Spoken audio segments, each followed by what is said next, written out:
जनता TV देख रहे हैं आप और मैं हूं आपके साथ जागृति खंतवाल। रुक करेंगे बड़ी खबर की ओर। बड़ी खबर, बड़ी जानकारी आपको बता दें इस वक्त की ये बड़ी खबर। हिमाचल में आज भारी बारिश का अलर्ट जारी किया गया है। किसी भी आपदा के लिए प्रशासन पूरी तरह से अलर्ट।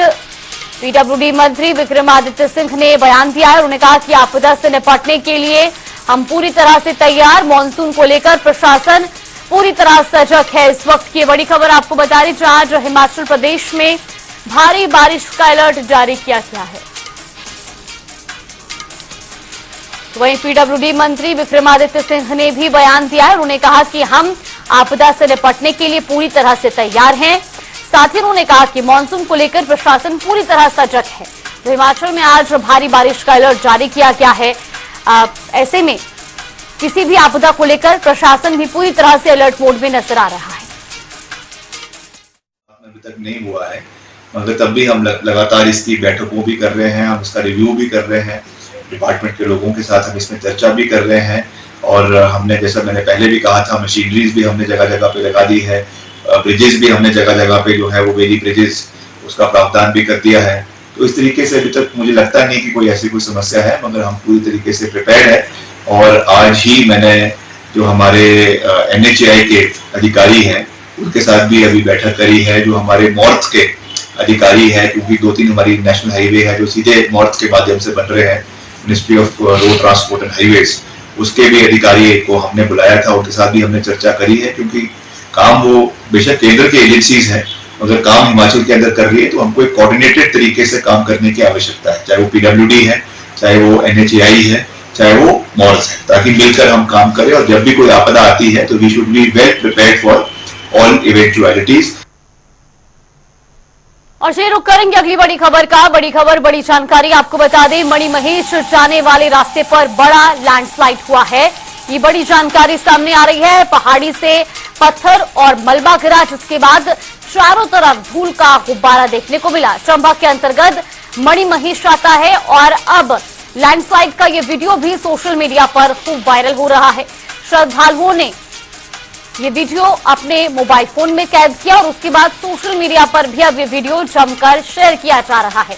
हालांकि भूस्खलन में फिलहाल किसी भी तरह के कोई जानमाल का नुकसान नहीं हुआ है, लेकिन ये वीडियो डरा देने वाला, तस्वीरें भी आपको दिखा रहे हैं टीवी स्क्रीन पर। मणिमहेश जाने वाले रास्ते पर यह बड़ा लैंडस्लाइड हुआ और उस दौरान श्रद्धालुओं ने भी इस लैंडस्लाइड के लाइव तस्वीरों को अपने फोन में कैद कर लिया और अभी तस्वीरें आपको टीवी स्क्रीन पर भी दिखा रहे हैं। हालांकि इसके बाद ये वीडियो अब सोशल मीडिया पर भी जमकर वायरल हो रहा है। जानकारी के मुताबिक मणिमहेश जाने वाले रास्ते पर यह बड़ा लैंडस्लाइड हुआ है। हालांकि अभी तक जानकारी के मुताबिक ये भी बताया जा रहा है कि इसमें किसी भी तरह के जानमाल का कोई नुकसान नहीं हुआ है।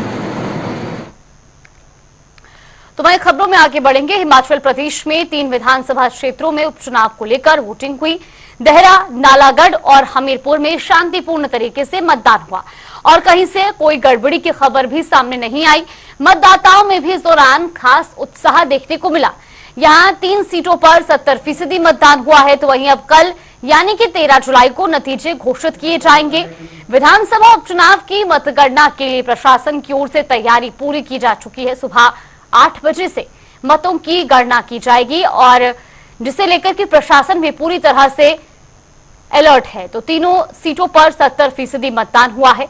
अब ऐसे में कल ये तस्वीरें साफ होंगी कि इन 3 सीटों पर किसकी हार होती है और किसकी जीत। हालांकि जो मुकाबला है वो सीधे तौर पर भारतीय जनता पार्टी और कांग्रेस के बीच देखने को मिल रहा है, लेकिन नतीजे आने के बाद स्पष्ट होगा कि जनता इन 3 सीटों पर किसे विजयी बनाती है। इससे पहले इन तीनों सीटों पर निर्दलीय विधायक थे, जिनके इस्तीफे के बाद ये सीट खाली हुई।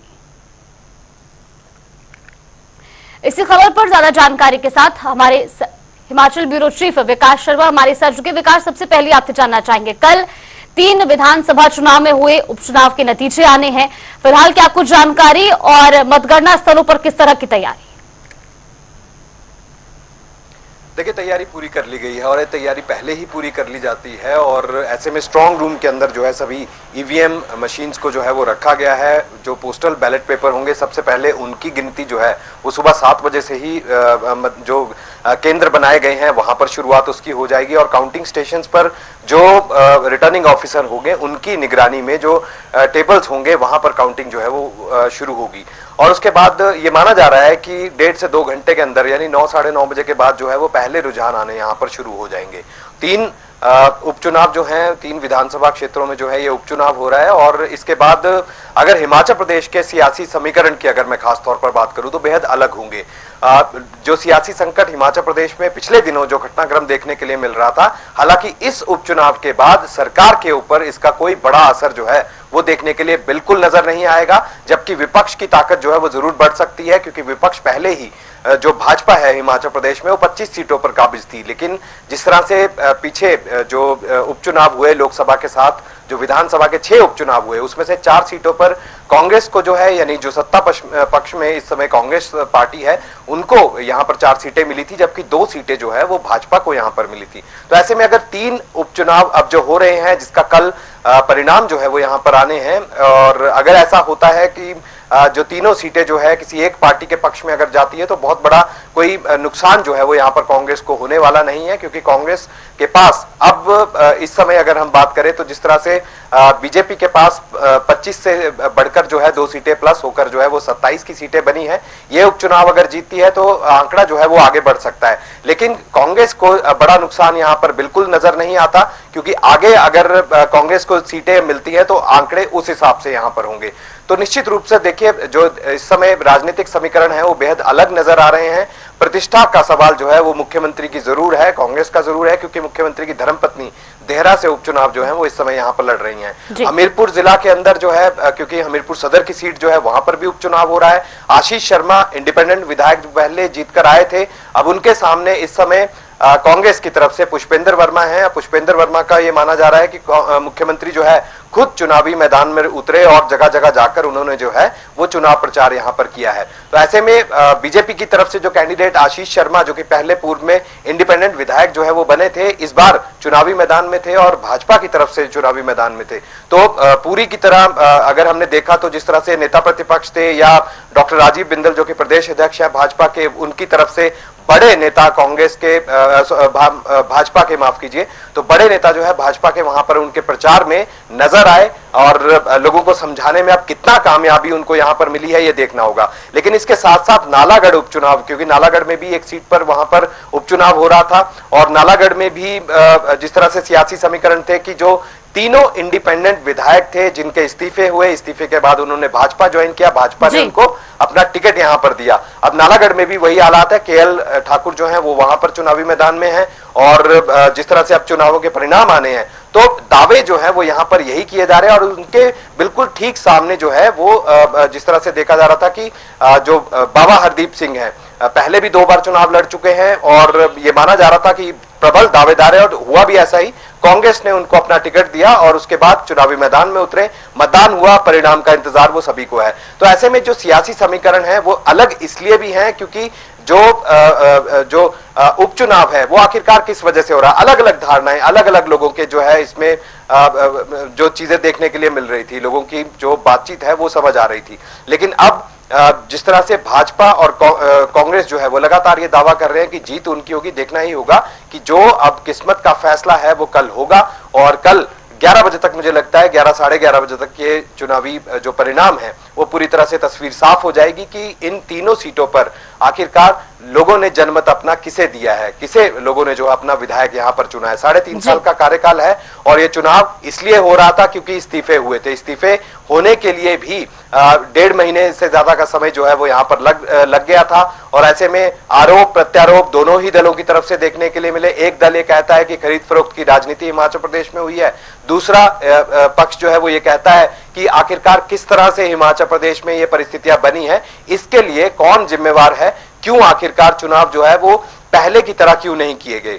बिल्कुल। यानी जो लोकसभा के चुनाव हो रहे थे उसके साथ जो उपचुनाव हो रहे थे 6, उसके साथ जो है ये 3 उपचुनाव क्यों नहीं किए गए। तो ऐसे में लोगों की भी अलग अलग धारणाएं हैं। कुछ लोग जो है ये कहते सुनते जो है वो नजर आए कि क्यों आखिरकार जो है इस तरह से चुनाव हो रहे हैं। तो इसका नतीजा जो है वो आगे आने वाले समय में देखने के लिए मिल सकता है। बिल्कुल, और कल आने वाले नतीजों के बाद ये भी स्पष्ट हो जाएगा कि जो बीते महीने सियासी भूचाल हिमाचल प्रदेश में देखने को मिला, आखिर उसका जनता के मन पर क्या असर पड़ा है। ये कल नतीजों के बाद तस्वीरें साफ होंगी।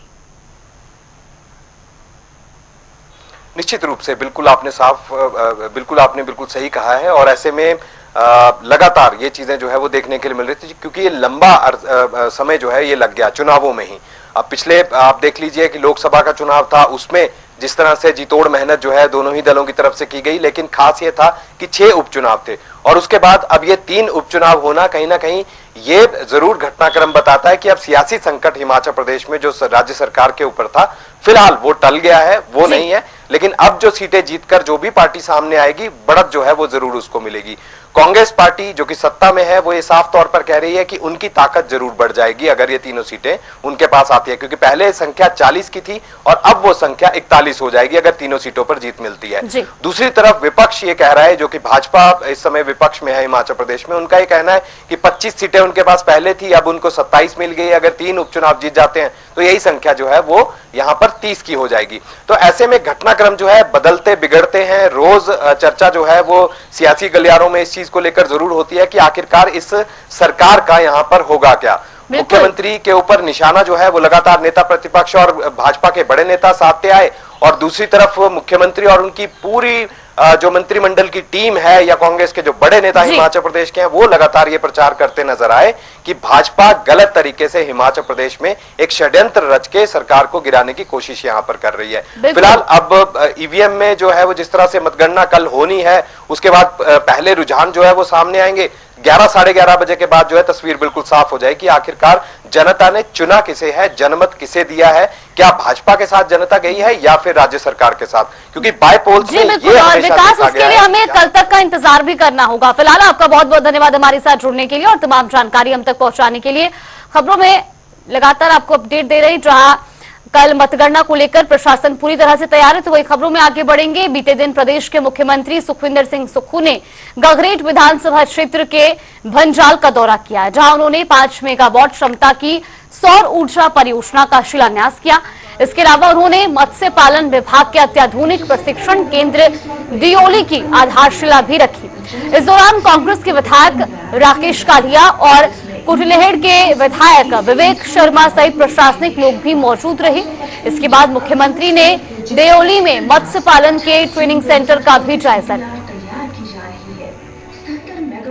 के बाद हिमाचल प्रदेश का सबसे बड़ा सोलर पावर प्रोजेक्ट जो 8 महीने में तैयार होकर बिजली उत्पादन कर रहा है। पिछले दिनों मैं अगलोर गया था, वहाँ 12 मेगावाट के सोलर पावर परियोजना का शिलान्यास किया। आज मैं भंजाल आया और राकेश कालिया जी से जब मैंने बात की तो इन्होंने कहा कि यहाँ वैसे भी बिजली की कमी क्षेत्र में रहती है, इस प्रोजेक्ट को तुरंत प्रभाव से लगाकर या बिजली जो है वो लोकल में की जो समस्या उसको भी दूर किया जाए, इस बारे में भी हमारी सरकार विचार करेगी। आज इस क्षेत्र से हम दियोली पंचायत के जाएंगे, जहां हमारा मत्स्य से संबंधित एक ट्रेनिंग सेंटर का शिलान्यास करने आज हुआ है। उसके बाद मत्स्य पालन में हिमाचल प्रदेश आगे बढ़े इस दिशा में भी हमारा दायित्व बनता है। लेकिन सौर ऊर्जा के क्षेत्र में हिमाचल प्रदेश में हमारी सरकार ने तकरीबन 40 साल से अधिक समय के बाद इस दृष्टि से कदम रखा कि हम इसमें सौर ऊर्जा का अधिक से अधिक दोहन करें। और मुझे खुशी है कि अगले 4 महीने में ऊना हिमाचल प्रदेश का सबसे बड़ा जिला होगा जहां 47 मेगावाट सौर परियोजना का उत्पादन शुरू हो जाएगा। बीते कुछ दिन पहले भारी बारिश से शिमला में दीनदयाल उपाध्याय अस्पताल के पास सर्कुलर रोड के साथ निर्माणाधीन पार्किंग के पास भारी लैंडस्लाइड हुआ था, जिसके बाद शिमला पहुंचते ही मुख्यमंत्री सुखविंदर सिंह सुक्खू ने देर रात करीब 10:30 बजे लैंडस्लाइड वाले घटनास्थल का निरीक्षण किया। मुख्यमंत्री ने उपायुक्त अनुपम कश्यप से इस बारे में विस्तृत रिपोर्ट भी ली। तो वही मुख्यमंत्री ने उपायुक्त को निर्देश दिए कि अपनी निगरानी में राहत कार्य को तुरंत पूरा करें ताकि भारी बारिश के कारण दोबारा इस तरह की कोई घटना ना हो।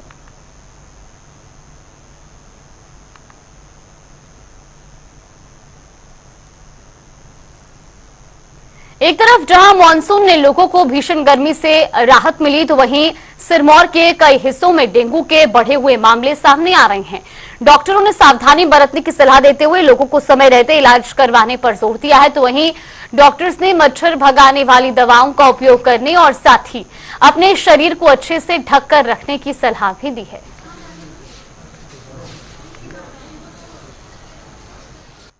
बरसात का महीना आते ही डेंगू के केसेस हम देखते हैं कि एकदम से बढ़ जाते हैं।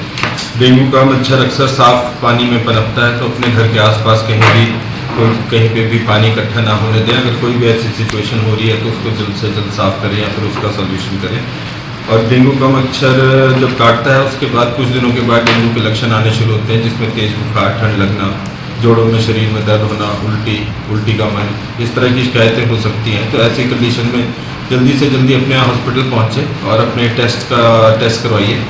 और टेस्ट करवा के आपको जल्दी से जल्दी डायग्नोसिस पे पहुँचेंगे तो उस तरीके से डेंगू का इलाज बड़े आराम से किया भी जा सकता है। बचाव क्या है जिसके लिए?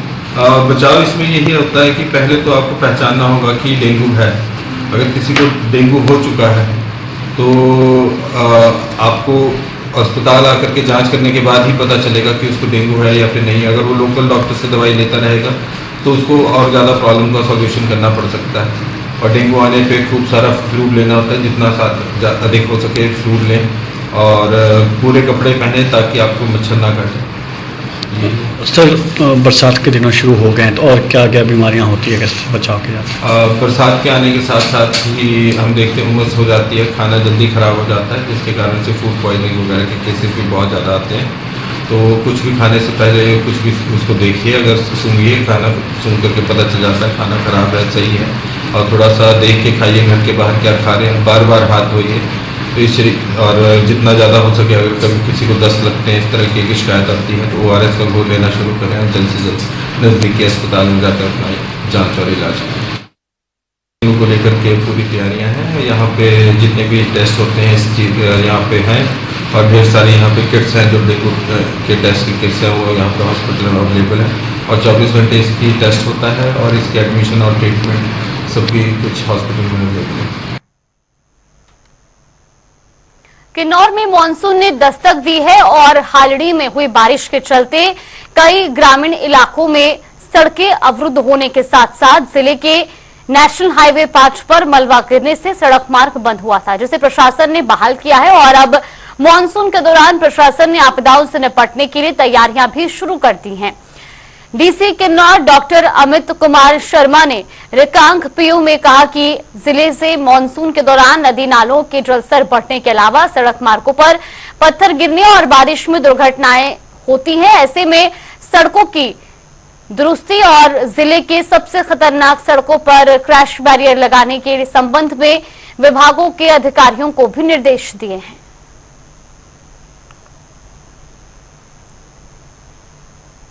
मानसून प्रिपेयरनेस को लेके मीटिंग्स माननीय मुख्य सचिव जी की अध्यक्षता में भी हुई थी।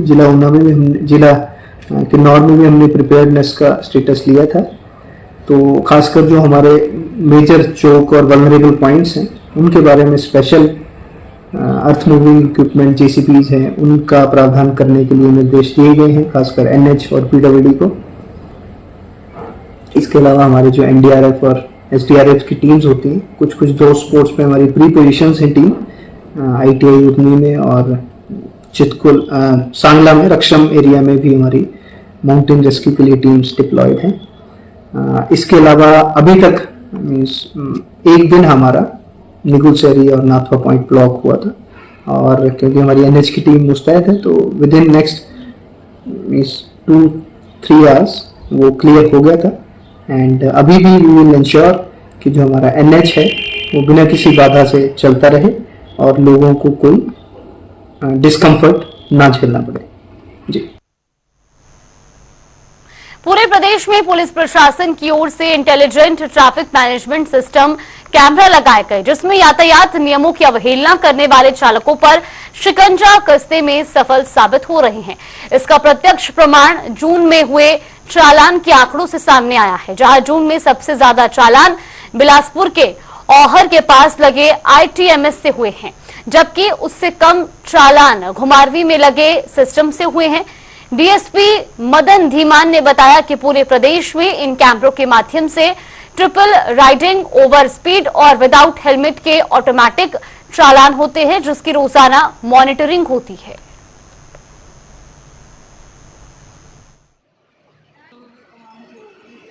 इसमें जो ITMS जो पूरे प्रदेश में लगे हैं वो एट प्रेजेंट जो वर्किंग है वो लगभग 44 के करीब जो है काम कर रहे हैं, और जिसके ऑटोमेटिक जो चलान हो रहा है वो इसी तरह से बिलासपुर जिला में भी जो इस वक्त जो ये ITMS लगे हैं, तो ये कुल संख्या जो है वैसे तो जिला बिलासपुर में 7 है, और जिसका जो अभी जो डेटा उपलब्ध हुआ है उसके अनुसार जो हमारा जून महीने में जो चलान किए गए हैं, चलान हुए हैं, जो ITMS के द्वारा चलान हुए हैं, वो 1 जून से 28 जून तक कुल